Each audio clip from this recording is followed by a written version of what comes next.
Hello, everybody. This is Team 7745 presenting Eurocratos, a Brussels of the people. We are Naida, Moaz, Dylan, and me, Joseph, students of transnational governance at the European University Institute in Florence. We are here to present our little policy brief, which we have divided today into 4 parts. The first one belonging to me. What I'm going to try to do with this slide is somehow give you a bit of the logic behind our proposal. This logic comes from looking back at the last 10 years of the European Union and devising these 2 storylines that parallel each other but also correlate between one another. The first one is the crisis story, which we all know and which is very full and even starts beyond the last 10 years, the last 10 years with the financial crisis followed by the Eurozone debt crisis, of course, the rule of law never ending, the refugee issue, the Brexit, and now COVID-19.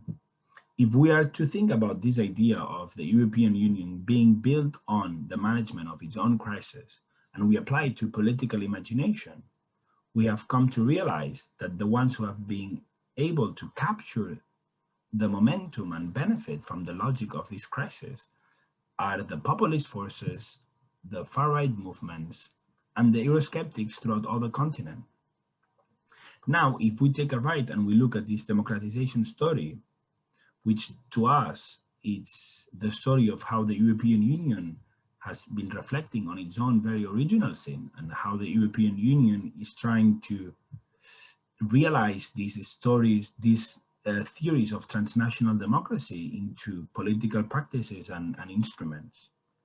We see we have, well, of course, in 2012, the European Citizens Initiative, which was very much welcome and very much celebrated at the time, and did rise high hopes of democratization and stuff.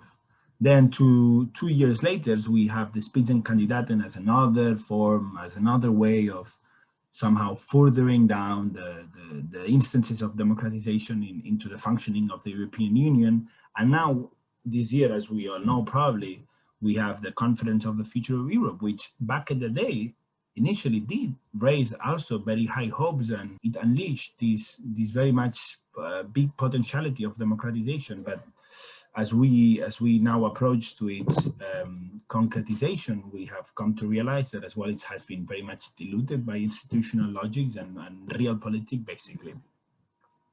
So what we're trying to do with our proposal is, and you will see now explained by my colleagues, is somehow how we can get these 2 storylines together and especially focus on to the right one, onto the democratization story, and see why it has been basically, it has been very much a failed story, and why is it so, and what is it lacking, and of course, again, we will finish with our own proposal of what we can do about it. So now I stop mumbling and I let my colleagues to tell you so. So, where are we and what do we need?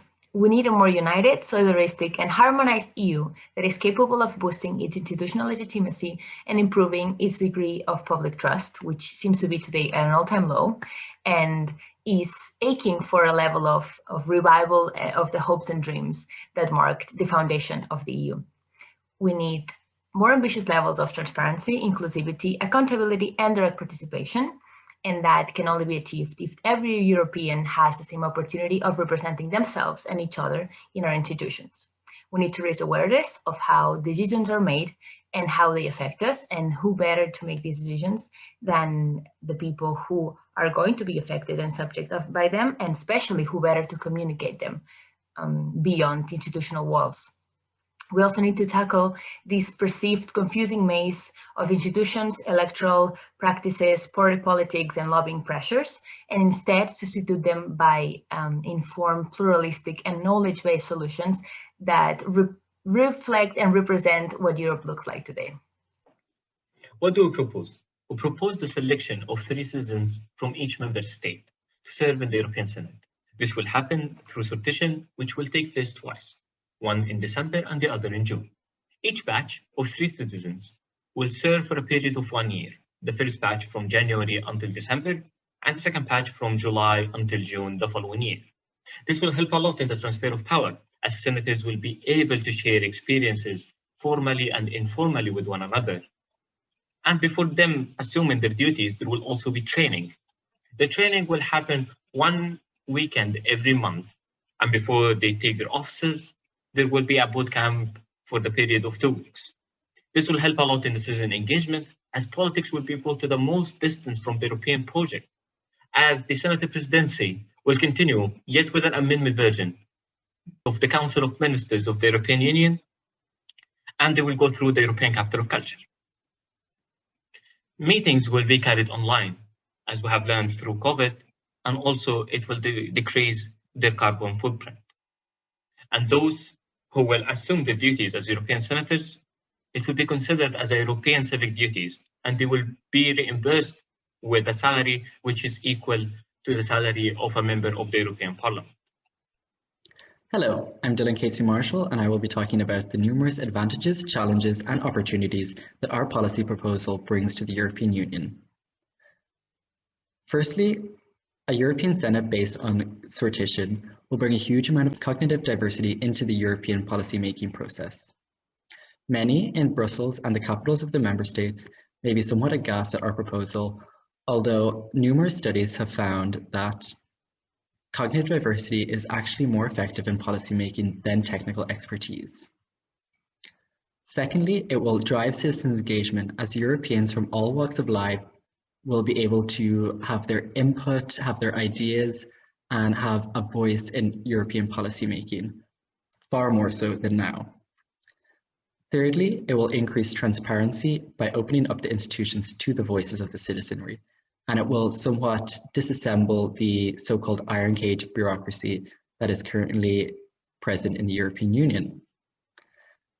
Fourthly, it will be a huge advance of democracy into uncharted territory for the European Union. It will be the widest new expanse of democracy that the European Union has seen since the foundation of the organization. And finally, there is the potential to end the backdoor lobbying, the clientelism, the corruption, the rent-seeking, and the revolving door that we see in policymaking, particularly that which happens in the member states away from Brussels and which is unregulated. Now we move on to the challenges. This is undoubtedly a radical change to the EU's constitutional and institutional setup, and there will likely be quite some opposition from member states, as they may see this as a reduction in their voices in European policymaking. Further, there's balancing between the raw ideals of the citizens and their excitement, their energy, and their power with the necessary institutionalization and training which they will receive. Finally, there's a lack of transnational public sphere for continental-wide public discourse to emerge. We have this problem now, and this will likely continue into the future, where public discourse is either restricted to member states or restricted within languages. But there is opportunity. There has been successful past experiences with sortition, such as Athens, Florence, Venice, Mexico, the Castilian Kingdom at various points in time. And it was even proposed by Jean-Luc Mélenchon in his last run for president to create a Senate in France based on sortition. And we have present experiences, such as setting up of juries in many jurisdictions. So while it does sound radical, it can happen, and it has happened, and it has been successful. So we have seen many crises over the past 10 years, but echoing what my teammate said earlier, Europe is forged in crises. So we need radical solutions to what is facing us now. And I hope you enjoyed our presentation. And I'm sure it has raised several interesting questions, which we hope to answer and look forward to. Thank you.